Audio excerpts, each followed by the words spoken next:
2020 Desember itu 100, 2021 itu 400-an, habis itu 2023 10M. Kalian siap-siap cabut bid ya, kalau di ruangan mereka kan. Siap-siap cabut bid, 1, 2, 3, cabut, buyur. Nah itu biasa tanda-tanda udah peak gitu. Nah kalau di Indonesia itu selalu ya price discount everything gitu ya. Harga selalu gerak dulu, newsnya belakangan. Nah ketika newsnya belakangan udah keluar, ya selesai gitu. Ya it's not fair, but it is what it is gitu ya. Oke, hari ini gue kedatangan Bro Hengki. Jadi dia ini nih backgroundnya menarik banget ya. Gue kemarin nontonin, kalau misalnya orang biasa maraton Harry Potter sama Lord of the Ring, gue maraton podcast dia. Ini orang menarik. Soalnya lawyer, habis itu nggak punya background finance, tapi bisa nyemplung ke saham. Habis itu sekarang all in the hype. Iya betul. All in the hype. Dan gue kebetulan ngikutin hype. Gue punya portfolio itu, jadi gue ya nggak segila dia gitu, tapi kurang lebih tahu lah gitu.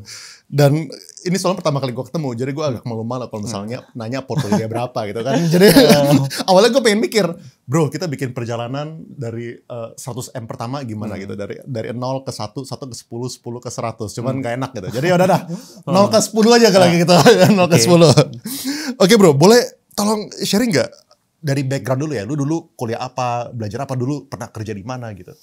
Dulu 2015 FH gitu. Kuliah FH di Untar dari daerah, dari Batam ya, pindah ke Jakarta untuk kuliah. Lu pertama kali ke Jakarta jadi waktu kuliah? Betul, 2015 belum keterima kuliah, terus modal nekat datang bawa koper, tidur di jalan kalau lucunya gitu. Karena nggak dapat kosan waktu itu, nggak ngerti apa-apa gitu kan, sendiri. 1 hari doang sih, 1 malam maksudnya, 1 malam, terus ya lulus 2019, kerja law firm 2 tahun. Terus abis itu, kerja law firm 2 tahun ini satu perusahaan? Iya, satu perusahaan hitungannya gitu. Namanya DNC sebenarnya. Terus jadi HS. Nah, karena bosnya itu meninggal gitu. Okay. Nah, jadi dilikuidasi diambil sama anak didiknya gitu. Jadi terus abis itu lu langsung jadi full time? Full time. Oh. Kena COVID kan, terus pada stres teman kantor. Oh, soalnya lu 2019 lulus sampai 2021. Betul. Sampai COVID. Oke. Pas COVID, teman-teman pada stres, nanya lah, kenapa stres pada nggak mau ngomong. Nah, pas lunch mereka ngomong, wah, BRI gua minus 40, BCA gua minus segitu. Nah, baru dari sana baru ngerti saham. Kayaknya dejavu nih. Sekarang banyak yang BRI-nya juga minus 40%. Iya, benar. Dejavu, oke, nanti kita ngomongin saham juga. Nah, jadinya dari sana baru tahu saham. Dia bilang, udah Heng, lu kalau mau invest, this is the best time gitu.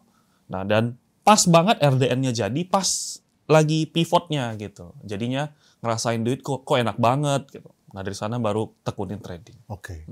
Lu boleh sharing gak sih kayak perjalanan lu ya, kayak dari kapannya? Lu dapat 100 juta pertama itu kapan? Kan lu kerja mulai 2019. Betul. 100 juta pertama tuh kira-kira kapan? Kerja 2019, cuman ya karena dari daerah ya mungkin ya, jadi literasi keuangannya nggak ada, jadi nggak pernah nabung gitu. Ya ada duit spend. Boleh spill nggak sih dulu gajinya berapa? Iya. Gajinya yang pertama 8, yang kedua 12 gitu. Oh, lumayan. Kan? Ya lumayan. Cuman ya namanya nggak ngerti ya gitu ya. Ada duit makan ya, jadi lewat aja duitnya. Terus tabung, cuma ketabung 30-an juta. 30-an juta itu resign tuh. Dari resign udah full time trader 30 juta. Nah, dari tahun itu jadi 100 juga gitu. Karena Covid ya, bukan pure skill, tapi pure luck gitu. Oh, jadi lu tabung 30 juta bisa lu tembak saham maksudnya? Tembak saham, main saham, jadi 100-an ya nanti ada rugi lagi balik kayak gitu. Oke, jadi 100 juta pertama bisa dibilang 2020. COVID ya. 2020. Sampai Desember lah kayak gitu. Udah 100 plus-plusan lebih gitu. Oke. Terus kalau misalnya kita ngomongin 1M pertama itu kapan kira-kira? 1M pertamanya next year-nya sih gitu. Next year-nya? Iya. 2021 berarti iya, kan itu 2020 Desember. 2020 Desember itu udah 400-an. Jadi ya cepat aja udah jadi 1M-nya gitu. Oh, oke. Terus kalau misalnya sampai 10M? 10M ya? 10M ya tahun ketika Cuan IPO. Cuan IPO itu kapan ya? Cuan IPO ya tahun itu juga, tahun lalu, sekarang tahun 2023 gitu. Oke. 2023, 2022 kayak gitu. Berarti 2020 100 juta, 2021 400 juta, 2023 2020 Desember itu 100, 2021 itu 400-an, habis itu 2023 10M. Iya, betul. Itu dapat di Cuan gitu, jackpotnya di sana. Saya masih ingat waktu itu saya DBD, dia listing Pak Prayogo kan, ada background Pak Prayogo lah gitu. Nah, IPO-nya nggak arah day one-nya. Kalau teman-teman ingat itu nggak arah sama sekali. Dan dia kosong bid offer-nya. Nah, saya makan banyak banget di sana gitu. Nah, orang pada buang, orang pada pesimis kan, nggak kayak sekarang. Sekarang kan udah pasti arah itu kan, kayak CDIA brand udah pasti arah. Tapi cuan waktu itu tidak sedemikian. Nah, saya makan banyak, nah duitnya dari sana. Oke, gue mau masuk ke detail-detailnya, bro. Kalau misalnya kita ngomongin 100 juta pertama ya, tadi kan lu bilang 30 juta jadi 100 juta gitu kan. Itu waktu COVID, berarti bisa dibilang waktu lu pertama kali entry itu waktu di bear market. Betul, betul. Di bear pas pivot ke bull gitu. Nah, tapi lu kok bisa dapetin timing yang pas gitu? Maksudnya kan orang kan kadang-kadang kan nggak tahu juga bottomnya kapan atau mereka nunggu apa. Kayak kenapa lu bisa masuknya di bottom? Kalau pas itu gue nggak tahu, bro. Itu benar-benar ya by luck doang gitu, benar-benar by luck gitu kan. Makanya beli, bentar lagi lihat handphone, wih, kok dapat duit gitu lah kan, nggak fair gitu loh. Gue kerja kok ini dapat duit. Nah, dari sana baru mulai tertarik. Beli apa? Semua beli waktu itu. Ya INKP, BRI, BMRI gitu, banking semua beli gitu. Beli pecah. Supermarket waktu itu ya kan. Nah, tapi lama-lama baru terkonsentrasi. Tahu kenapa beli. Dulu kan beli karena orang bilang fundamentalnya bagus segala macam gitu. Oh, kalau sekarang nggak pakai fundamental? Enggak. Beda aliran lagi. Jadi ya loncat-loncat. Oke, tapi di tahap itu berarti 100% saham. Betul, gitu kan? betul. Oke, terus kalau misalnya perjalanan 1M, kan dari 100 juta nih, habis itu lu naikin ke 400-nya, itu berarti sama juga gara-gara COVID? Sama juga. Oh enggak, itu udah lewat dari COVID. Gitu. Udah lewat dari COVID? Sempat drawdown dulu gitu, 400-an balik lagi ke 100 gitu. Oke. Karena ya kita nggak ngerti kan gitu. Kita tidak ngerti apa yang kita lakukan, ya cap cip, ya lama-lama ya balik lagi gitu. Dari sana justru baru belajarnya susah gitu. Oke. Dari susah naik pelan-pelan lagi. Terus dari yang kasih lu cuan terbanyak apa tuh? Dari 30 ke 400-nya itu? Wah, kalau 30-400 pindah-pindah sih. Pindah-pindah? Oh, pindah-pindah. Waktu itu, ya? Iya trade. Waktu itu yang paling gede MLPL sama MPPA. Itu pas lagi zaman jayanya Lipo, MLPL itu dari 50 ke 600-an. Nah, itu nge-trade. Itu dalam waktu berapa bulan doang gitu. Begitu juga dengan MPPA. Itu MPPA lebih gila, 50 ke 1000-an gitu. Oh. Lu berarti bukan yang tipe beli buy and hold gitu ya? Lu gimana caranya lu apa signal yang lu tunggu sehingga lu pengen lepas barangnya? Noise ya gitu. Noise. Saat itu. Iya, saat itu noise. Noise-nya apa? Waktu itu MLPL, MPPA yaitu Goto masuk. Bukalapak gitu. Nah, dia kan digoreng karena Bukalapak mau masuk, Bukalapak mau injek, mau orang issue, Goto juga sedemikian. Nah, itu biasa tanda-tanda udah peak gitu. Nah, kalau di Indonesia itu selalu ya price discount everything gitu ya. Harga selalu gerak dulu, newsnya belakangan. Nah, ketika newsnya belakangan udah keluar, ya selesai gitu. Ya it's not fair, but it is what it is gitu ya kan. Berarti kalau misalnya kita baca news justru itu bukannya tanda-tanda untuk melakukan sesuatu. Tapi tentu kita cross check pakai data ya gitu ya kan. Karena kalau di Indo ada namanya broker summary. Gitu. Kita bisa lihat, wah ini udah mulai distribusi nih gitu. Asingnya, smart player-nya udah mulai keluar. Retailnya udah pada suka nih. Nah itu biasa udah red flag lah gitu. Okay. Kalaupun naik nggak akan jauh dan nggak akan lama. Oke. Nah berarti terus kalau misalnya kita ngomongin ke 1M pertama berarti mirip sama ya 100% di saham Indo juga. Betul. Oke. Terus apa yang berubah tuh dari waktu lu dapetin 100 juta pertama sama 1M pertama? Cara lu investasi apa yang berubah? Saya nggak invest gitu, saya trading gitu. Pure trading gitu. Trading bug big book aja gitu.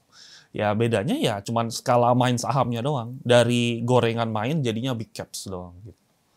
Dari gorengan main jadinya big caps. Oh, gara-gara modal lebih tinggi. Karena likuiditas, iya betul gitu. Iya. Lu tapi perhatiin fundamentalnya atau enggak. Most of yang ku trade nama emitennya aja gue nggak tahu gitu. Cuma tahu tickernya doang gitu. Tahu tickernya, momentumnya, flow-nya bagus, sudah main di sana kayak gitu. Nah, lu buka financial sih kagak berarti? Enggak. RTI kadang gitu. Oh, ada news nih gitu. Oh, labanya naik. Aku cuma ngerti itu doang. Gitu. Sisanya nggak ngerti. Menurut lu buat orang sampai 1M pertama itu cukup di situ? Nggak perlu kayak nggak perlu ngerti ngebaca financial statement segala macam gitu bro? Financial statement ya, aku ngerasa sih nggak gitu perlu ya gitu ya. Saya rasa nggak gitu perlu gitu. Karena banyak juga ya orang yang dari zero ke ratusan miliar semua trading, nggak tahu juga mereka apa yang mereka beli gitu. Udah big book aja kayak gitu. Banyak yang melakukan hal sedemikian. Cuman ya tentu banyak yang rungkat juga ya gitu ya kan. Cuman chancesnya untuk dari 0 ke ratusan itu kalau yang gue ketemu lebih banyak dari trading daripada invest. Gitu. Oh menarik. Iya. Kalau di Indo gitu ya kan. Teman-temanku semua trading gitu. Jackpotnya dari, ya kita tahu gitu kan. Sesama pejuang lah gitu kan. Dari nggak ada apa-apa jadi ada apa-apa jadi puluhan. Itu semua trading gitu. Nggak ada yang mereka invest. Soalnya kan ada kubu yang bilang trading itu nggak bisa bikin kaya gitu kan. Ya free to say anything lah gitu ya kan. Ya tergantung kalau dia bisa trading, dia kaya dari trading, perspektifnya beda kayak gitu. Cuman ya menurut saya sih enaknya kita mengerti diri sendiri sih. Iya, iya. Berarti apa nih bahasanya style investing lu? Trader kah atau lu lihat apa bandarmologi atau Momentum. Momentum Gitu. Momentumnya dapat, konglonya lagi aktif gitu kan. Kayak tahun lalu kan Pak Prayogo aktif semua gitu. Yang nggak beli saham Pak Prayogo pasti nggak perform gitu. Tahun ini ya Bakri gitu ya kan. Dewa, BRMS, buminya nggak susah naik karena dia naik selalu ada asingnya yang udah pegang lama nyangkut dia bujolan terus. Jadi Bumi, Dewa, Energi gitu ya kan. BRMS, Dewa sama Energi. Nah ini kan 3 perform luar biasa. Gitu. Lu kalau misalnya ngomongin momentum berarti kan lu harus pahamin cara market maker itu bekerja. Betul. Ya kan. Lu belajarnya kan hukum. Iya. Lu belajar market maker bekerja itu dari mana? Masuk ruangan teman. Maksudnya apa itu? Ya ada teman lah. Makanya cukup ngerti dalam karena banyak teman yang market maker, ruangan tradingnya mereka gitu. Jadi ya saya beberapa kali ya ada kesempatan untuk masuk gitu. Bukan beberapa kali, sering gitu lah bahkan gitu. Kenapa mereka ngasih lu masuk? Ya karena kan nggak ada untungnya, nggak ada ruginya juga. Teman golf gitu ya kan, emang udah kenal gitu. Enggak, tapi ini gue ngomongin ini tuh sebelum lu punya 10M, 100M atau whatever gitu misalnya. Gue ngomongin ini waktu lu di zaman-zamannya masih ratusan juta gitu. Siapa yang mau ngundang lu? Oh, kalau ratusan juta enggak lah, itu trading sendiri gitu. Nah, kan saat itu kan lu waktu naikin dari ratusan juta ke miliaran, lu kan udah pakai momentum. Nah, Oke, mungkin yang paling enak dibaca itu bid offer gitu ya kan. Kalau teman-teman tuh sering ngomong, "Wah, ini influencer lah gitu ya yang pom-pom gitu. Wah, bidnya super tebal." Nah, dulu saya juga kemakan nih bidnya super tebal, saya masuk gitu ya kan. Tiba-tiba bidnya hilang, kok bingung gitu kan. Loh kok bidnya hilang? Oh baru tahu ternyata bisa dicabut kayak gitu. Nah yang kayak gitu-gitu yang sebenarnya terus saya bukan konfirmasi, saya lihat sendiri, oh benar. Kalian siap-siap cabut bid ya, kalau di ruangan mereka kan. Siap-siap cabut bid 1, 2, 3, cabut, guyur. Nah kayak gitu ya, ternyata ya it's real gitu. Nah oke. Terus sekarang pertanyaan follow up-nya kalau kayak gitu. Kalau misalnya order book itu sangat mudah untuk dimanipulasi. Ya kan sebaliknya juga kan. Bisa aja kita lihat, wah udah kosong nih gitu. Bisa aja tiba-tiba taruh bid yang tebal. Sebaliknya juga bisa gitu kan. Nah terus kalau gitu gimana caranya ngebaca bid offer dengan baik? Cara baca bid offer dengan baik itu sebenarnya kuncinya adalah kamu lihat antriannya yang paling atas itu siapa. Kuncinya itu. Kalau misalnya antrian paling atasnya itu misalnya nih 100.000 gitu kan. 100.000, yang paling atasnya lotnya kecil-kecil. Yang 80.000-nya di paling belakang. Artinya apa? Artinya dia manipulasi kamu gitu. Kalau dia benar mau barang, 80.000-nya di atas ngapain dibawa gitu ya. Gue mau barang ngapain gue ngebid gitu. Nah kurang lebih seperti gitu. Tapi kan dia juga bisa pecah-pecahin. Betul, dan kalau pecah, nge-split itu kelihatan dari menitnya. Nah, nggak mungkin 80.000 dia enter satu-satu. Nggak fokus enter udah hilang barangnya, udah diguyur duluan. Jadi mereka ada namanya split order, itu ada gitu. Dan kalau split order, menitnya detiknya sama gitu. Jadi nggak ada beda dengan menit dan detik. Oleh karena itu ya ketahuan gitu. Indonesia tuh enaknya karena mereka cuma bisa buy. Nah, nggak bisa nge-short kan gitu. Beda dengan bursa lain atau kripto gitu. Jadi yang bisa nge-sell satu orang doang ya emiten gitu. Emiten yang atas lewat perpanjangan tangan market maker-nya. Gitu. Terus lu gimana caranya lu apa yang berbeda dari pertama kali lu ngebaca bid offer kayak gitu sampai lu masuk ke ruang teman itu? Pertama ya, sebenarnya funny story sih. Pertama ya kena tipu dulu gitu ya. Kan. Ini teman, beli hang gini-gini, gue mau gini-gini. Disuruh beli apa tuh dulu tuh? Ya jangan lah ya, parah gitu kan. Nah, kena gitu kan, terus semenjak itu ya lama-lama ya udah teman aja kayak gitu. Lama-lama teman aja kayak atau gitu. Dikat dari teman. Iya, cuman ya kita tahu intensinya apa gitu. Ya udah gitu ya. Kita for fun, just a friend gitu. Cuman dia panggil beli emiten apa, udah nggak mau gitu ya kan. Lu masih bisa nganggap teman ya kayak gitu. Ya bisa lah. Gitu, kan ada rukatin lu. Iya, ya masalahnya dia jujur gitu loh. Oh, dia jujur. Dia mungkin intensinya baik. Bukan, dia intensinya emang buruk dari awal. Jujur dari mana? Cuman dia bilang udah kepepet kayak gitu lah. Saya menghargai dia gentleman lah gitu. Banyak yang bilang, enggak, banyak yang bilang, gue diguyur emiten, gue diguyur ini. Nah itu kan udah jelas bohong kayak gitu. Dia bilang iya goyang guyur gitu ya, sorry banget ya, gue kepepet gitu ya kan. Lu lost nggak? Lost nih gue nih kayak gitu. Ya udah kayak gitu. Maksudnya dia jujur gitu. Kalau itu kapan-kapan, kan tinggal ambil handphonenya dia. Gue ambil lah gitu. Jujur aja yang penting. Jujur aja yang penting. bisa jadi teman tetap. Iya. Gitu. Terus habis itu, apa yang lu pelajarin jadinya? Oke, lu lihat, lu kena rongkat di sana. Apa yang lu belajar di trading room yang banyak orang itu sebenarnya nggak tahu dari luar? Tesisnya yang tesis saya semua itu rata-rata benar gitu ya. Apa yang diomongin cabut bid lah, mengenai antrian bidnya lah, cara mereka mainkan news yang tadi saya bilang ya price discount everything itu ya sorry to say ya banyak media yang dibayar cukup murah untuk terbitin suatu news gitu. Bahkan nggak perlu isinya. Kayak dia WA gitu ya kan. Tolong dong bikinin news ini. Oke, nanti isinya ya editornya yang bikin sendiri kayak gitu. Apakah menurut lu news itu memverifikasi fakta atau enggak? Mereka mau attention doang sebenarnya. Kepentingannya media adalah attention. Iya, kan medianya dibayar dapat duit kan. Gitu. Iya media. Medianya dibayar dapat duit gitu. Jadi media itu maksudnya dibayar pakai duit tanpa cross check faktanya maksudnya. Oh dia tahu itu udah pasti bohong gitu. Udah tahu pasti bohong. Udah tahu pasti bohong gitu. Yang mas saya bisa bikin media gitu ya kan. Siapapun gitu, bukan dari emitennya, bukan dari ownernya, manusia biasa gitu. Tolong terbitin berita ini dong. Bisa langsung keluar kayak gitu dengan harga yang sangat-sangat murah. Nah, tapi kan kalau misalnya kita ngomongin media ya, kan ada banyak tier. Ada tier 1, tier 2. Oke, rata-rata tier rendah lah. Tier rendah kan. Kalau misalnya tier 1 kan kayaknya sulit untuk kita betul. kontrol. Reputasi mereka kan mereka pertaruhkan, nggak mau mereka mungkin. Oke. Ya berarti lesson learn-nya adalah kita sebagai investor atau trader, kita harus pintar-pintar milih source-nya juga. Betul. Gitu.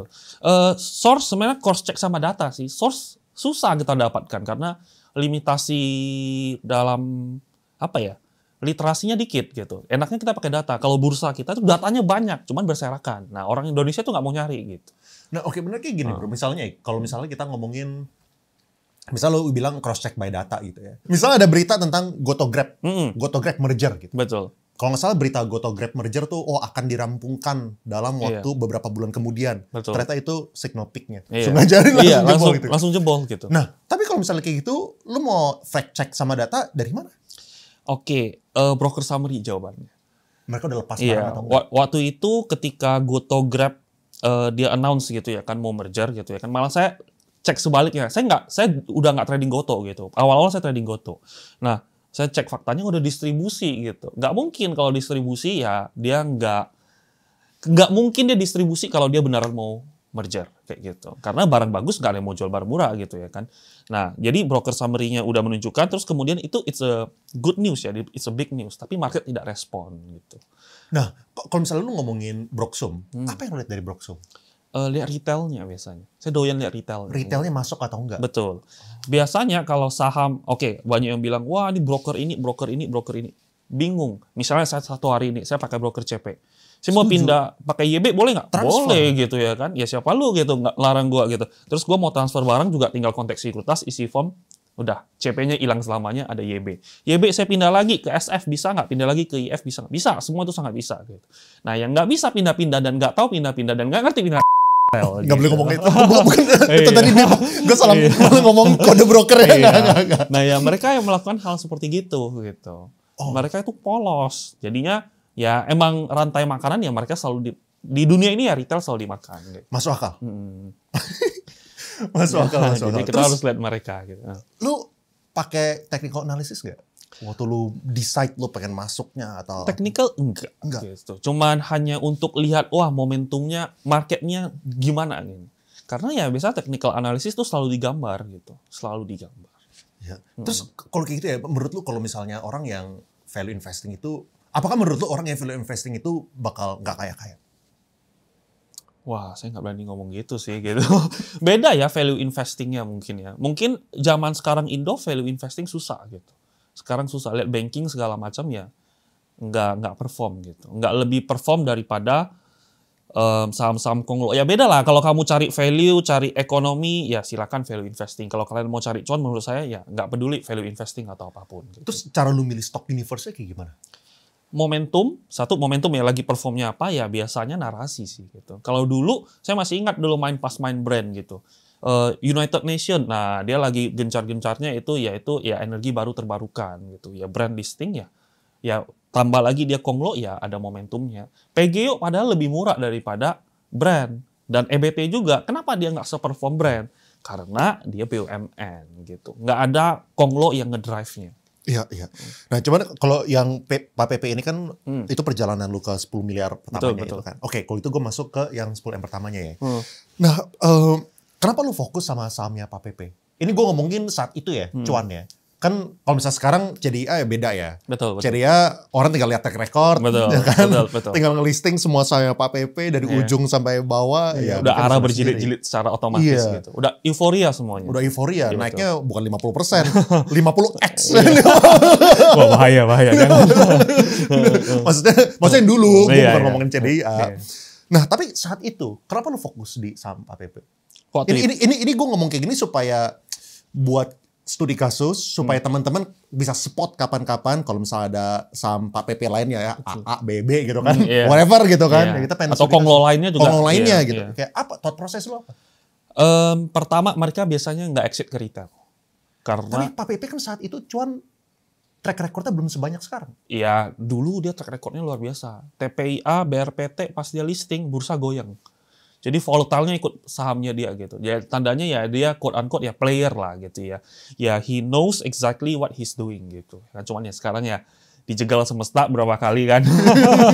Ya melalui MSCI, FTSE cuman ya sudah gitu. Kalau misalnya yang penting itu agendanya sih gitu. Agendanya nggak mungkin exit ke retail. Kalau kalian lihat IPO yang banyak yang 100 miliar, 200 miliar, or even di bawah gitu ya kan. Biasanya exit ke retail kayak gitu. Nah, ada orang yang argue kayak gini bro. Orang yang argue, oke, misalnya sekarang ada yang lagi IPO nyari pendanaan 50 miliar. Betul. 80 miliar misalnya gitu ya. Kan si owner nggak mungkin bisa jual atau mereka kena lock up misalnya gitu. Pendapat lu kayak gimana? Mereka kan pendanaannya 80 miliar gitu ya kan. Yang di lock kan bukan yang didanain ini. Nah, itu maksudnya itu. Maksudnya kan misalnya 80 miliar itu misalnya 20% gitu ya. Oke. Kan 80% kan punya owner. Betul. 80% kan kena lock. Betul. Gitu. Jadi kan owner kan nggak bisa dump gitu. Betul. Maksudnya teorinya gitu Betul. maksudnya. Nah, dia damnya ya 20% ini gitu. Nah, mungkin sisi gelapnya lagi ya gitu ya kan. By practice semua ini by practice karena dari teman-teman lah gitu ya kan. Nah, misalnya IPO 80 miliar. Yang dia serap itu dia semua gitu. Ada namanya prosesnya fund flow sebutannya kan. Kalau teman-teman familiar. Jadi dia pooling, dia tembak semua. Jadi barang dia ambil semua sendiri gitu. Makanya sahamnya bisa arah nanti baru dia mainkan di sananya. Dia emang misalnya 80 miliar gitu ya kan, harga 100 gitu ya kan. Nah itu 20%. 20% gitu. Artinya kan ya 80 kali 5 gitu untuk 100%-nya. Ya dia udah tahu, wah gue cari 80 aja udah bagus. Yang which is dalam konteks ini biasanya IPO 80M dapatnya 50 miliar net gitu. Dan ya mereka udah sangat happy karena duitnya kan di atas angin dapat kayak gitu. Sorry, gimana? Oke, ulang sekali lagi ya. Berarti misalnya dia fundraise, dia jual ke masyarakat 20%. Betul. Yang tulisan masyarakat ini bukan masyarakat beneran ya, tapi yang tertulis. Iya, yang tertulis. Soalnya yang tertulis sama yang actually lepas ke masyarakat itu two different thing. Gitu kan. Misalnya yang dilepas itu 20% alias 80M. Biasanya ya, berdasarkan pengalaman lo, yang beneran diresap sama masyarakat itu berapa gitu? Biasanya yang ke exit itu 40-50%. Persen? 40-50M. Oh. Iya, dari 80%-nya. Dari 80M-nya. Dari 80M yang dilepas ke masyarakat itu 40-50M. Setelah distribusi gitu. Kalau pooling nggak akan dilepas 40-50M. Kalau dia lepas 40-50M, sahamnya pasti ARB. Gitu. Jadinya ya mereka biasa ambil sendiri dulu, goreng, Ambil baru. sendirinya, maksud lu berapa persen yang mereka ambil sendiri? Wah rata-rata 90% mereka ambil sendiri gitu. Kenapa Berarti- sahamnya bisa arah terus Berarti gitu? kalau itu kalau misalnya kita ngomongin 80M yang tadi, 72M-nya itu bisa jadi si owner sendiri yang beli. Betul, ada perhitungannya kok gitu. Dia ada masuk dalam kategori, sekarang bursa itu dia ada kategori 1, 2, 3, 4. Misalnya IPO di bawah 100 berapa puluh M, dia harus dikasih minimal 15% atau lebih besar daripada nominal ini ke retail gitu. Nah mereka ada perhitungannya kayak gitu sekarang. Udah lebih fair lah, dulu jauh lebih parah. Dulu itu bisa masyarakat dapat 1%. Jadi dari 80M dia cuma dapat ya 80 juta pun bisa gitu. Diserap semua gitu, benar-benar separah itu gitu. Tapi di laporan di ininya prospektusnya tulisannya 20% masyarakat. Betul, betul. Masyarakatnya teman-temannya. Ini masyarakat loh gitu ya kan, kayak gitu. Kan keluarga gue juga masyarakat Indonesia. Betul, ya betul. Kan? Kan, ya. Bukan WNA. Ya betul, makanya ya sering terjadi lah. Gitu. Oke. Nah, tapi apakah sekarang praktis ini masih bisa berlaku dengan apa yang tadi lu bilang? Itu kan sekarang udah ada pembatasannya. Betul. Sekarang batasan itu apa sih? Apakah sekarang masyarakat itu udah harus dikasih mayoritas atau sekarang mayoritas masih bisa diserap sama emitennya sendiri? Mayoritas masih emiten gitu. Dan ya Indonesia banyak orang pintar, banyak regulasi dipintarin lagi gitu. Jadi tidak ada peraturan, mereka selalu pintar cari lubang-lubangnya gitu. Jadi ya selalu ada celahnya. Oke. Nah, lu kan fokus di cuan awalnya kan.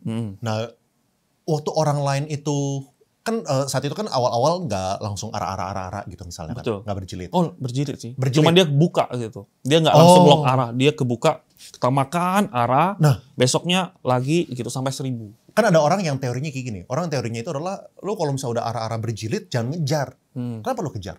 Oke, itu kalau arah berjilid-jilid iya gitu. Cuman tesisnya selalu saya balik gitu. Kenapa suatu saham arah? Karena banyak orang suka gitu. Karena lagi momentumnya. Jadi kalau saya trader ya saya kejar gitu.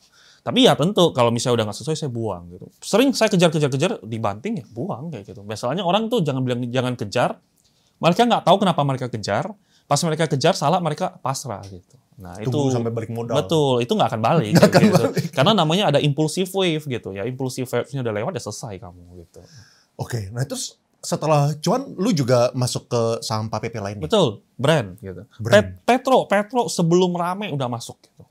Sebelum diakuisisi sama waktu PPP? itu awal-awalnya kan udah rumor. Oh. Gitu. Rumor harganya masih di bawah gitu. Dia naik, rumor. Enggak rumor, banting lagi gitu. Kalau teman-teman perhatikan Petro, saya main dari bawah juga. Jadi saya cuma tahu ya. Dia sideways, naik kencang, pas naik kencang rumor Pak PP mau akuisisi. Terus tiba-tiba keluar news lagi. Enggak kok, dibanting, sideways lama, baru naik kencang, dipucuk, baru diakuisisi. Kayak gitu. Terus kenapa lu bisa membedakan antara rumor dan faktual? Kenapa lu percaya waktu ini baru rumor, sedangkan tadi lu udah bilang sendiri, media itu gampang dibeli? Betul. Yaitu cross-check dari broker summary-nya. Broksumnya apa yang lu lihat? Broksumnya adalah ketika dia bilang nggak jadi diakuisisi, ternyata dibeliin terus. Institusinya beli terus. Loh, apa nih gitu kan? Ya hidden gem gitu. Dan dia beli terus, dia tahanin terus. Dan bid offer-nya pas dia mau main komposisinya beda. Nah, biasanya saham yang mau naik kencang, kalau kalian teman-teman perhatikan, bid offer-nya kosong. Gitu. Dilepasin kayak gitu. Dia ambil, dia nampungin kosong. Jadi nggak liquid gitu. Jadi orang, kenapa itu mempengaruhi psikologi? Ketika dia nggak liquid dan dia ada kepentingan, biasanya orang itu nggak berani beli besar karena nggak bisa exit. Nah, tapi kalau orang yang pede ya hajar terus gitu. Gitu. Terus oke, setelah brand PTRO cuan terus apa lagi yang saham PPP yang lu ini? TPIA lah. TPIA. Iya, TPIA. Apakah lu masuk ke saham konglo yang lain? Ada, Bakri lah gitu, Bakri. Saya lumayan jackpotnya di Dewa doang gitu. Dewa, energi saya nggak dapat karena energi baru akhir-akhir nih, which is saya nggak trading gitu ya kan. Dewa, saya emang kolek di 50-an gitu, cuman jualnya nggak cepat sih gitu ya kan. Terus BRMS, seperti gitu. Energi saya nggak ikut partinya. Iya. Kalau misal konglo lain? Konglo lain ya, yang lagi perform konglo mereka doang. Oh ada konglo Thohir sih, MBMA, MDKA. Atau kan misalnya kayak yang heboh ya, ini kalau misalnya kita ngomongin tahun lalu atau 2 tahun lalu ya, misal kayak PANI gitu. Oh main. Atau dari SSA. Main. Oh, di SSA nggak sama sekali enggak. gitu. Karena Tipis. Pergerakannya aneh gitu. Bagi saya aneh gitu ya kan. Tipis juga iya, susah banget diikutin. Kalau PANI main. Itu dari impulsif 5.000 ke berapa belas. Main terus setiap hari. PANI udah nggak perlu cek PANI aja gitu. Trading udah gitu. Tapi lu trade ya? Trade gitu. Oke, biasanya saya sebutnya ya karena size-nya udah beda gitu kan. Saya pecah 2 account. Jadi saya yakin ini bakal naik kenceng. Saya tembak gede, udah itu diamin. Satunya lagi saya trade. Jadi ibaratkan ini bonus, ini gajian. Gitu. Berarti yang kalau misalnya yang hold ini lebih ke swing tapi agak lamaan. Betul, gitu ya? betul agak lamaan. Hitungan bulan gitu kalingan ya? Enggak, sebulan lah biasanya. Lamaan dia sebulan. Karena udah lagi rally gitu. Mereka udah mau jalan, udah mau ngebut, ya biasa nggak lama kayak gitu. Kalau misalnya itu yang sebelah apa? D. Yang mana? Hitungan hari atau hitungan jam yang trade-nya. Oh, trade-nya ya biasa tergantung ya. Kalau masih kuat saya hold gitu. Kalau masih kuat saya hold. Menarik. Terus kalau waktu lu di posisi 10M itu, lu berapa persen saham, berapa persen kripto? Oh itu masih saham semua. Masih saham semua? Saham semua. Oke. Terus lu itu kan tipenya apakah all in atau kayak gimana? Kan lu tadi kan awalnya kan supermarket. Besok kan setahu gue lu ada shifting kan. Jadi lebih ke fokus gitu, ke satu gitu kan. Kapan shifting itu terjadi? Shifting itu terjadi cepat sih gitu. Awal yang supermarket itu cuma hanya ketika awal trading. Oh, terus setelah itu berarti PTRO, cuan, tani. Fokus jadi aja. lu jual semua, pindahin. Jual Betul. semua, pindahin. Jual semua, pindahin. Shifting gitu lah. Duit, salah satu mungkin the beauty of duit bisa lipat gede itu shifting. Gitu. Loncat ke satu ke tempat lain. Ini udah pucuk nih, udah shifting. Kayak gitu. Karena ya ikut jalan kereta yang lagi mau kencang aja. Seperti itu. Iya. Terus kapan lu pertama kali masukin kripto ke dalam porto? Hyperliquid, akhir tahun lalu. Oh lu gitu. baru masuk akhir tahun lalu? Betul, saya kripto itu sebenarnya trading gitu. BTC saya trading, saya BTC beli lumayan bawa, cuman ya nggak. Waktu itu nggak sekarang ya, sekarang kan wah fundamentalnya bagus. Wah dulu saya nggak tahu gitu. Saya juga nggak tahu BTC fungsinya apa. Cuman ya oke, technical wise bagus, price volume bagus, masuk kayak gitu. Ya. So stupid sih, cuman ya sudahlah. Oh berarti lu sebenarnya kripto itu tuh baru masuk sebenarnya ya? Betul. Kalau kripto ya. Makanya kalau dibilang wah, Hengki ngerti kripto enggak, kalau ngerti hype iya gitu. Kalau hype iya. Iya, Hyperliquid ya saya sampai ujung-ujungnya saya pelajarin semua gitu. Oh, tapi kan Hyperliquid lu lebih ke invest. Betul. Ya? Oke, Hyperliquid itu kan dia TGE-nya emang betul November tahun lalu. Cuman saya udah garapnya itu dari tahun lalu awal gitu, pas dia bisa digarap. Jadi airdrop-nya gede gitu. Di awal tahun 2024? Iya, gitu. Maret lah saya garapnya gitu. Nah, itu kan hal baru. Betul. Maksudnya lu tahu dari lu kok bisa punya conviction buat ngerjain airdrop-nya, buat fokus di hype. Di tahun 2024 awal di mana lu masih zero experience di kripto juga. Oke, saya trading. Saya udah bilang saya trading kripto. Oke, trading di kripto. Kita kan ada berbagai exchange lah gitu ya kan. Berbagai exchange, terus ada teman saya gitu. "Woi, kok, nih coba lu baca Hyperliquid, kayaknya bagus. Fee-nya lebih rendah segala macam. Terus ada airdrop katanya." Terus saya mikir gitu, risk and reward-nya. Saya tes, wah ternyata bagus. Dia selevel Binance nih gitu. Selevel Binance, sama-sama ada fee. Gitu, sama-sama ada fee lah. Terserah mau bilang fee lebih murah emang iya, tapi we put it at the side gitu. Karena kita trading nggak benar-benar lihat fee-nya gitu. Nah, fee-nya sama, UI UX-nya sama, ini ada airdrop, ini nggak ada. Nah, jadi secara risk and reward ini udah masuk di luar gitu. Jadi ya saya shifting ke sana. Shifting trading nyaman gitu, enak kok speednya, cepat, likuiditasnya ada gitu kan.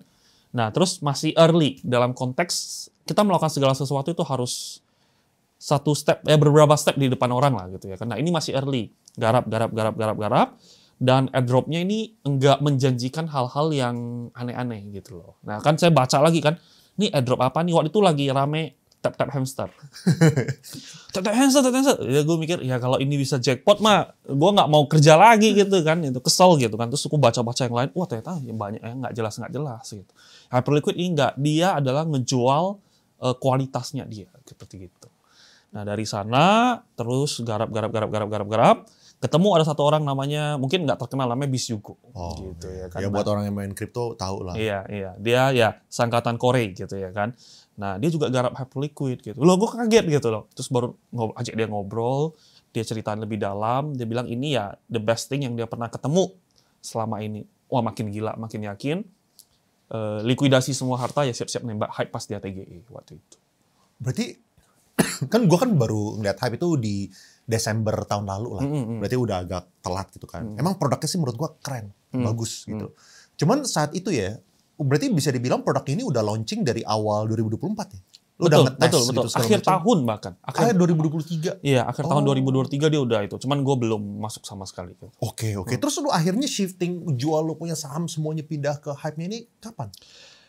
Kalau ingat, tadi kan ngomong banking crash kan?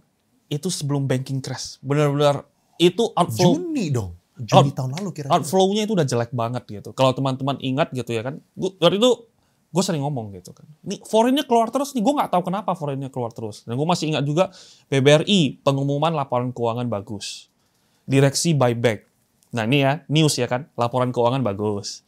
Direksi buyback. Laba bertumbuh. Asingnya jualan. Nah gue udah takut nih gitu. Ini what happens gitu waktu itu. Bukan hanya BRI, BMRI, Telkom juga semua melakukan hal yang sama. Dan ya saya takut nggak begitu trading dan Pak PP juga nggak perform, ya udah. Saya ngerasa rewardnya nggak masuk gitu. Saya stay out gitu ya kan. Ya kebetulan pas banget dia jatuh gitu. Happy sih, tambah double happy. Walaupun nggak cuan ya gitu ya kan. Cuman terselamatkan.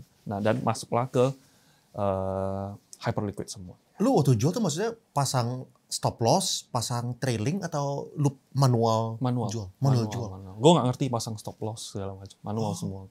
Gaptek jadi. Beneran gaptek gitu, nggak ngerti apa. Biasa naik teman ini gimana gitu. Soalnya trade doang gitu. Menarik. Oke. Terus menurut lu ya saat itu dan mungkin sekarang lah yang lu lihat ke belakang, kenapa menurut lu asing mulai jualan? Nggak menarik kali ya. Saya juga nggak tahu sih kenapa dia jualannya. Bukan fundamentalis gitu ya kan, karena saya nggak pernah lihat fundamental. Jadi kenapa dia jual, kapan dia masuk, sebenarnya gue juga bingung gitu. Nggak lebih doyan, oh dia udah mulai beli nih gitu, harganya bawa nih, newsnya jelek-jelek, nggak bisa saya masuk. Gitu. Ikut ya smart money play lah gitu.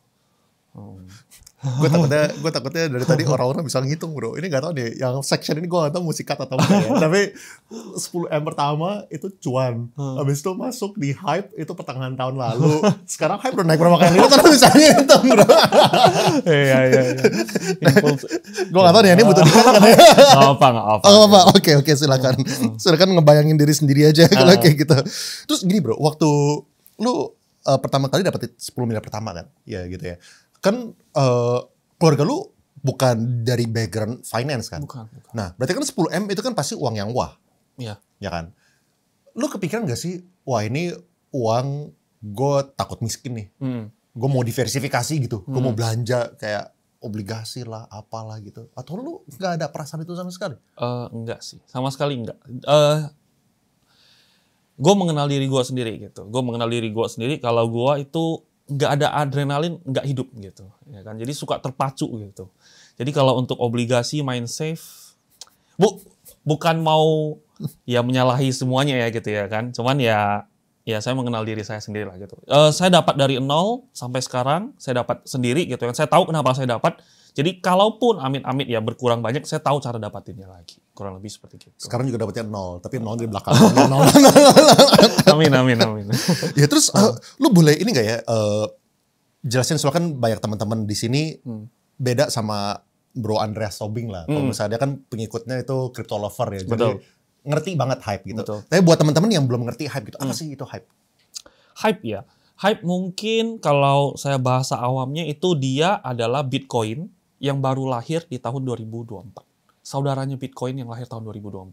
Oh, ini definisi hype pertama kali gue dengar kayak gini. Soalnya biasa orang kan bilangnya it's like apa UI UX like checks but DEX gitu. Betul. It's boring lah gitu ya kan. It's boring lah. Who cares about the UI UX gitu ya kan actually kalau kalian nggak pakai produknya gitu. Dan ngomongin produk bukan kapasitas kita gitu. Kita bukan developer gitu. Jadi kita ngomongin ya sisi apa gunanya sih gitu ya. Oke, jelasin lagi bro, gini definisi lo, definisi menarik. Oke. Ya definisinya adalah ya dia memproses spiritnya Bitcoin yang selama ini itu udah nggak benar gitu.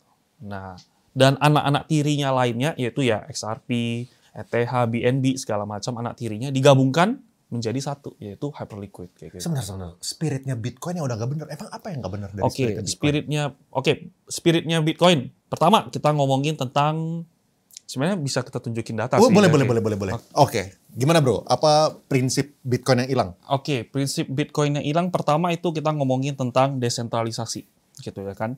Yang paling gampang, ini juga ada data ya, kita bisa lihat gitu ya kan. Datanya itu kita bisa menunjukin gitu. Kalau misalnya suatu koin itu yang punya siapa sih gitu ya kan.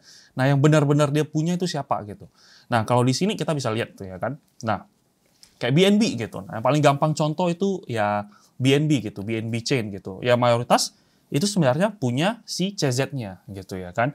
Nah, Ethereum yang punya siapa? Mayoritas Vitalik gitu. Jadi suatu koin yang naik gitu, yang kaya siapa? Yaitu ownernya sendiri gitu. Nah, prinsipnya Bitcoin ini ya beauty-nya adalah kan nggak dikontrol sama orang. Kenapa Bitcoin pertama kali ada kita harus mungkin merefleksi ya gitu ya kan. Kenapa? Karena nggak setuju dengan, wah duit gua kok dikontrol gitu ya kan. Gua udah duit dikontrol, dicetak, inflasi gitu. Nah ini 3 prinsipnya sebenarnya. Pertama yang itu dikontrol gitu. Nah dalam Hyperliquid ini itu dia desentralisasi. dia ada 1 billion hype dan dia TGE-nya itu 33%. TGE apa bro? Banyak orang. Oke, TGE itu dia airdrop lah gitu ya kan, bagi-bagi ke orang gitu. Nah, 33% ini ownernya nggak ada sama sekali gitu.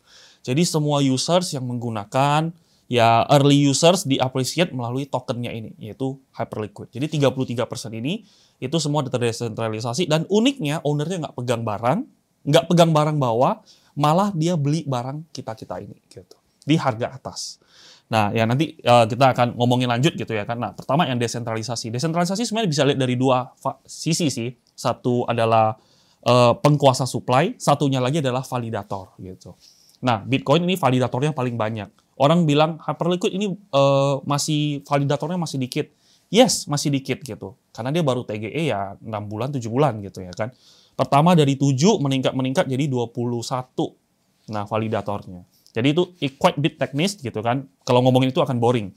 Cuman fakta yang mau diomongin adalah tidak ada koin yang benar-benar terdesentralisasi kecuali Bitcoin itu sendiri gitu. Nah, cuman ya kita lihat dari sisi usersnya gitu ya kan. Usersnya kita ya kayak bareng-bareng lah. Nah, terus kemudian masalah desentralisasi. Yang kedua adalah kita ngomongin, nah ini ya kita bisa lihat nih, 1 juta token gitu, 1 billion token gitu ya kan, 1 billion token, 38% nanti akan future emission dan community rewards.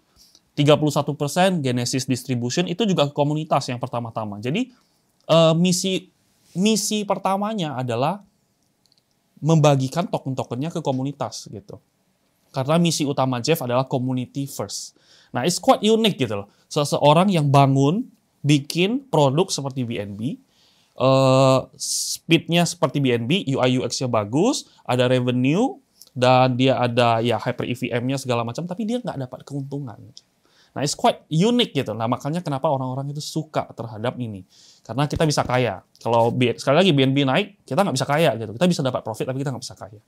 Nah, terus kemudian mengenai desentralisasi. Kalau misalnya kita ngomongin tadi ya, Oke. menurut lu Jeff ini adalah ini ya yang petingginya Hyperliquid gitu ya. Kan orang bisa skeptis dong pasti dong. Nggak mungkin lah masa foundernya yang kerja keras yang nggak kaya. Dia dapat keuntungan dari mana? Oke. Kalau dia nanya keuntungannya dari mana, ada namanya sebenarnya HLP gitu ya kan. HLP, Vault gitu ya kan. Tapi nanti kita akan ngomongin itu akan masuk. Nah, kalau ditanya, dia dulunya sebenarnya udah kaya gitu. Dia dulu sebagai, dia kerja di trading firm, market making firm gitu ya kan. Nah, dia dapat duit banyak dari sana dan sekarang subsidi dari HLP-nya. Apakah dia akan dapat duit? Akan, tapi paling terakhir dia dibayarnya. Nah, ini yang unik gitu, ini yang paling terakhir. Jadi kita bisa lihat yang Genesis-nya gitu ya kan. Ada berapa persen. Nah, ini nanti ada ke Hyper Foundation budget gitu, HIP-nya, dan dia akan dapat, dan itu masih 10 tahun lagi baru dia dibayar. Oh, berarti ini lawan arah kayak banyak koin yang lainnya. Betul. Biasanya orang CEO maunya dibayar di awal gitu ya kan. Saya mau gaji, saya mau dibayar. Ini enggak gitu. Udah gue bayar terakhir. Artinya apa? Artinya dia sepede itu sama produknya gitu. Nah, dia pede produknya, kalau dia ngerasa, oh kalau gue gagal build, gue nggak layak dibayar. Oh ya, which is good gitu ya. It's good for us gitu. Iya. Ini Genesis Distribution berarti udah kelar? Udah dibagi semua? Belum, ini baru 30% lagi gitu. Jadi ya 30-an, maksudnya gimana? Dia kan 1 billion token. Yang dibagi baru 30%. Oke. Jadi masih ada 60 something persen. Nah, ini akan generation kalau kamu menggunakan ekosistemnya Hyperliquid gitu. Jadi makanya Hyperliquid ini sampai sekarang masih hidup. Tapi apakah ada orang lain yang mikir, wah kalau gitu kan supply-nya masih bakal banyak nih Betul. yang baru. Betul. Bakal jadi deflasi dong gitu, supply barunya banyak. Oke. Ngomongin tentang deflasi. Ini juga berhubungan dengan prinsip Bitcoin ya kan. Bagus kalau disinggung karena dia dari awal udah ngomong state 1 billion token gitu. Ya dia udah dari awal ngomong gitu. Nggak kayak Ethereum yang waktu itu yang sempat yang dia menggunakan inflasi sama deflasi punya gaya gitu. Makanya cap-nya nggak ada, jadi dia nggak naik-naik. Nah, ini 38% udah dibagi. 33% udah dibagi, nanti akan dibagi lagi. Tapi ingat, ada satu namanya assistant fund. Yang ini, yang which is gue mau masuk gitu. Yang prinsip Bitcoin itu nggak ada. Bitcoin itu nggak bisa generate revenue. Dan di dalam suatu company cryptocurrency, yang paling untung itu sebenarnya ada Holy Trinity gitu. Yang pertama adalah perpetual trading gitu ya kan. Kalian futures gitu ya kan. Futures, funny-nya gitu ya kan. Kalau teman-teman, ini ada datanya juga gitu. Teman-teman bisa lihat data futures ya gitu ya kan. Orang, mayoritas yang trading futures itu rungkat gitu ya kan. Rungkat gitu. Ini ada datanya gitu. Semua Hyperliquid statusnya ada lengkap gitu ya kan. Nah, ini internet gue yang lelet. Lebih tepatnya gini, soalnya dia nggak connect ke gue punya wifi. Hotspot saya yang lelet. Gue punya tempat gak ada internet, nggak dapat signal. Oke, nggak apa-apa. Ini nih kelihatan nih, traders PNL-nya mayoritas rungkat gitu ya kan. Nah inilah yang makanya persepsi orang trader rungkat. Betul, ya emang datanya rungkat gitu, benar gitu ya kan. Cuman ya kita bisa lihat lah, nggak ada chartnya yang naik gitu, jarang banget gitu ya kan. Nah mayoritas rungkat nih, kita bisa lihat chartnya. Makanya kalau teman-teman mungkin ingat ya Bro Timothy ngomong gitu ya, orang paling kaya sebenarnya itu CZ gitu ya kan, in term of cash gitu. Ya karena orang kena liquid gitu kan, perpetual. Perpetual kan kamu zero sum game ya. Jadi kamu bet against the house gitu. Kamu kalah, house-nya menang. Kamu menang, house-nya kalah gitu ya kan. Dalam konteks ini kenapa mereka berani melakukan itu ya seperti kasino. Mereka yakin mereka menang karena mereka play the game. Mereka lebih banyak data, mereka lebih pintar. Nah, dalam konteks ini ya Holy Trinity-nya satu perpetual. Kedua stable coin, ketiga adalah spot trading gitu. Nah, kalau untuk Hyperliquid ini dia fokusnya ke perpetualnya gitu. Nah, makanya revenue-nya gede. Bitcoin itu nggak ada utility yang, jangan bilang nggak ada utility, kena tabok nanti gitu kan. Dia nggak bisa menghasilkan revenue gitu. Nah, Hyperliquid ini bisa menghasilkan revenue gitu, karena ada orang trading. Revenue-nya, lucunya adalah, kalau misalnya saya kerja keras, bangun segini bagus, duitnya seharusnya masuk ke kantong saya dong, saya mau happy-happy jalan-jalan. Ini enggak. Duitnya dilakukan untuk buyback token-token orang-orang gitu. Jadi ini yang wah gitu loh, kayak something different gitu. Ya this guy is different. Karena kenapa dia mau melakukan itu? Artinya dia pede banget. Dia kasih kita barang harga 0,000 sekian gratis, tapi dia beli, lu jual gue beli, lu jual gue beli, gue dapat revenue gue beli. Dan ini semua ke-track on-chain. Jadi kita bisa lihat nih, asisten fund-nya dari 30%, dia udah koleksi sebanyak 7% gitu. Nah ini juga, semua itu ada datanya gitu.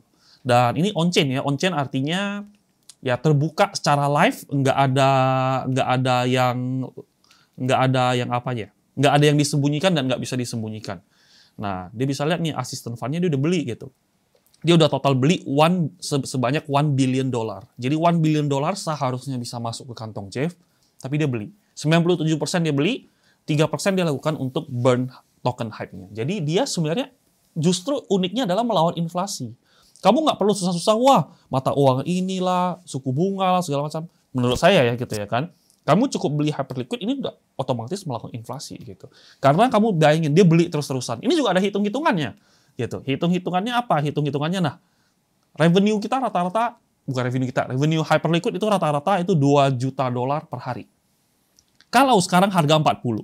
Nah, kalau kita dapat 2 juta per hari gitu ya kan, 10 tahun setengah Hyperliquid akan dibeli habis gitu.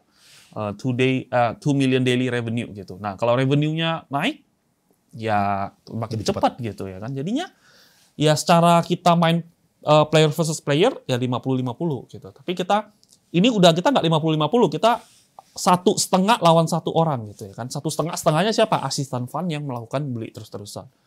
Market lagi naik, volume naik, dapat revenue gede. Market turun gede, banyak yang kena liquid, dapat lagi revenue gede. Jadi ya you have the chance untuk own the casino kayak gitu.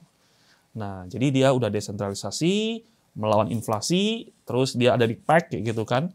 Sama ya produknya lah gitu ya. Orang yang ngomong-ngomong UI UX, tapi itu terakhir biasanya saya masuknya.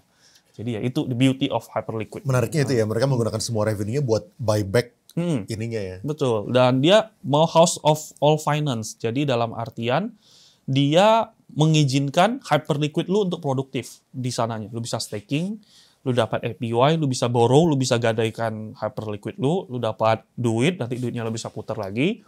Dia kasih bunga gitu ya kan, dan itu digadang-gadangkan potensi airdrop-nya gitu. Karena kan baru 33%. Sisanya itu orang yang fokus ke sana akan mendapatkannya. Seperti gitu. Harusnya gue undang dia podcast minggu lalu. Gue soal baru trimming. Gue baru trimming 38 yang terakhir. Kalau itu nggak jual. Iya. Menarik, oke. Ada apa lagi bro yang dari sini yang lu pengen share atau udah cukup? Mengenai hype atau mengenai Bitcoin? Oke, kita ngomongin mungkin prinsipnya gitu ya kan. Nah, prinsipnya gitu. Dan funny thing-nya adalah dia revenue kita ngomongin kan, kita tadi ngomong dapat duit bener nggak sih ini orang gitu ya kan. Nah, ini sekali lagi di track on chain dari separate website, bukan dari Hyperliquid itu sendiri gitu.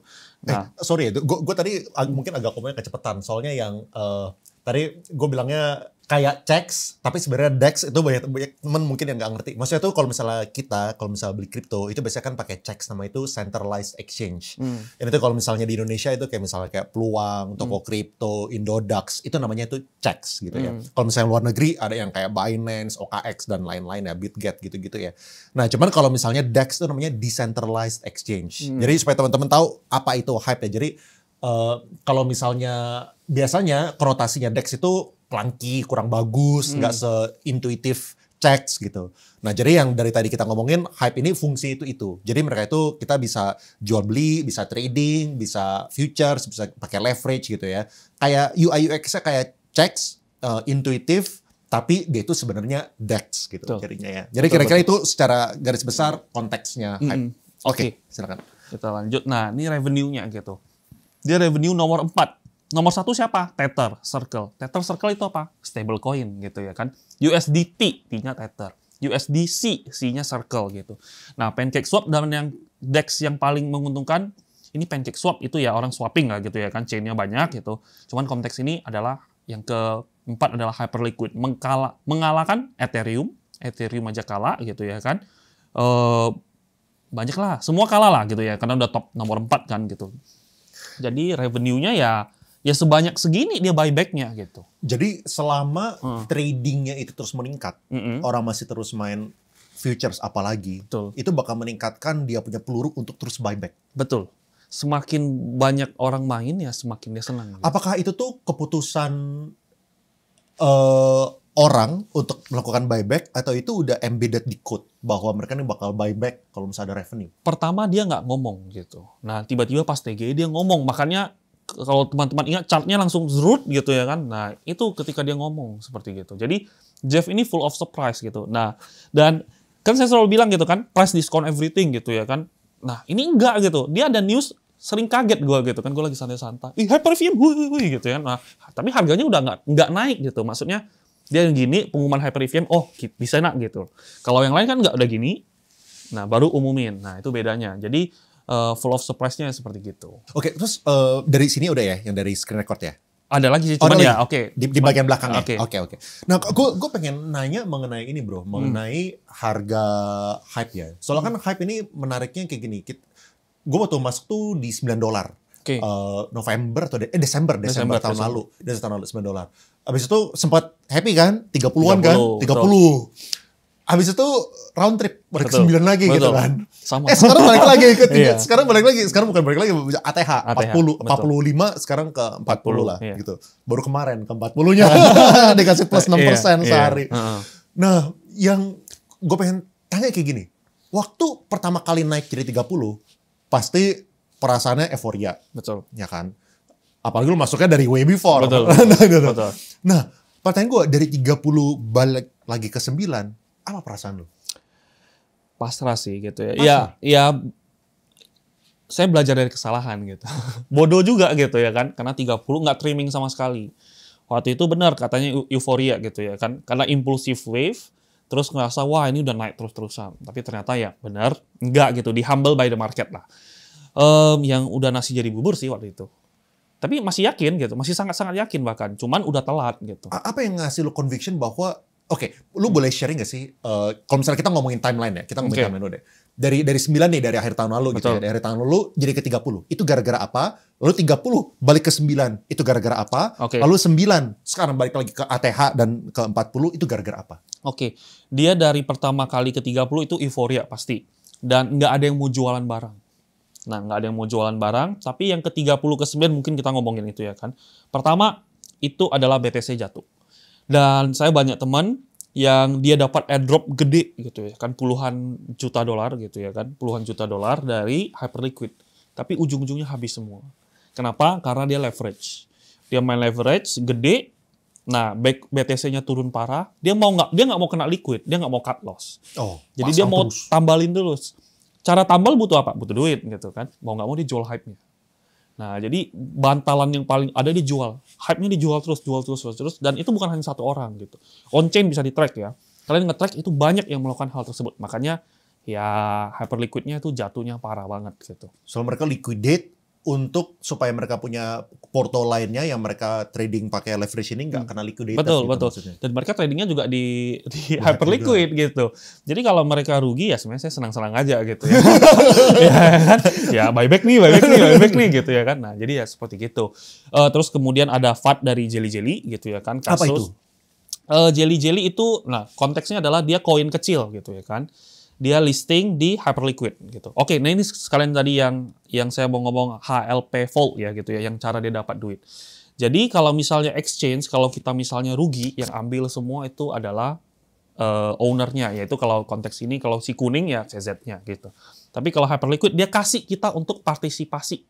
Nah dia buka namanya Vault. Kalau Vault ya ibaratkan ya copy trade lah gitu. Jadi ketika dia rugi, dia ambil posisinya. Nah, yang si Vault-nya ini dia API-nya juga jelas gitu. Jangan di sini. Karena nanti kebuka Hyperliquid-nya. Kebuka walletnya. Iya, kebuka walletnya.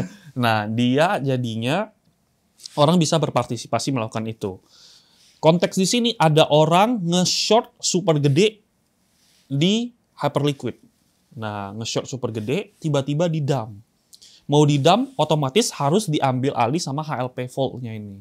Diambil oleh HLP Vault, beberapa checks, OKX, Binance, Bybit, itu langsung listing Jelly Jelly ini. Jadi ya seperti koordinasi attack lah. Diambil alih, langsung koinnya pump. Sedangkan dia nge-short gitu, karena harus ambil alih, ya udah di coding kayak gitu. Mereka ketemu loophole-nya gitu. Nah makanya dari itu, ya quote-unquote ya diserang lah gitu kan. HLP-nya rugi gitu. Rugi, orang takut, orang panik, orang withdraw, orang buang. Karena ya problem dari decentralized exchange adalah security. Kita harus jadi bank kita sendiri, kita guide duit kita sendiri, kita salah klik duit kita hilang, salah connect wifi bisa hilang semua. Nah itu bedanya gitu. Nah terus waktu terjadi peak FAT-nya ini ya, apa yang mengakibatkan lu masih ngerasa ngari gua nggak lepas gitu? Lu waktu ke-9 lu nggak lepas? Enggak, satu pun nggak lepas. Nah justru dia turun, dia ke 28, ya dia 33 ya kan, 33 ke 28. 28 itu pengumuman Hyper EVM. Pengumuman Hyper EVM, orang sell on news.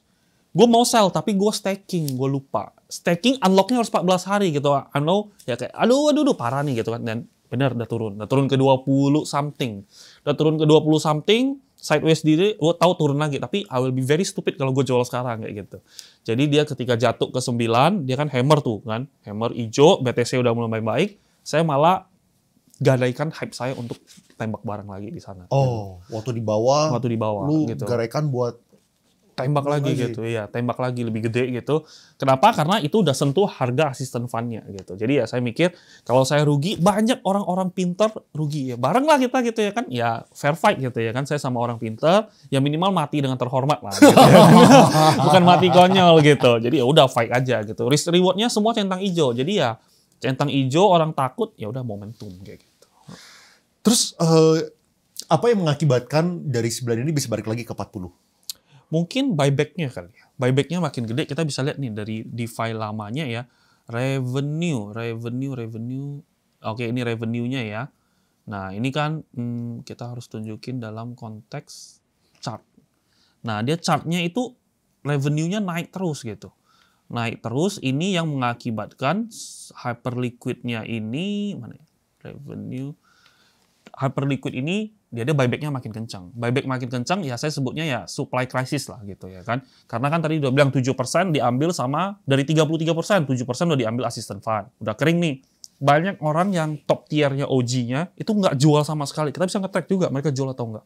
Makin kering lagi gitu. Jadi terus ada namanya Hyper EVM, duit Hyperliquid-nya di staking, di segala macam gitu. Itu lebih kering lagi. Jadi ya sirkulasinya itu semakin kecil gitu. Jadinya ya menurut saya, kalau tinggal ada butuh suatu bet lagi, suatu news yang bagus, orang suka, itu akan pumpnya sangat-sangat easy karena kering.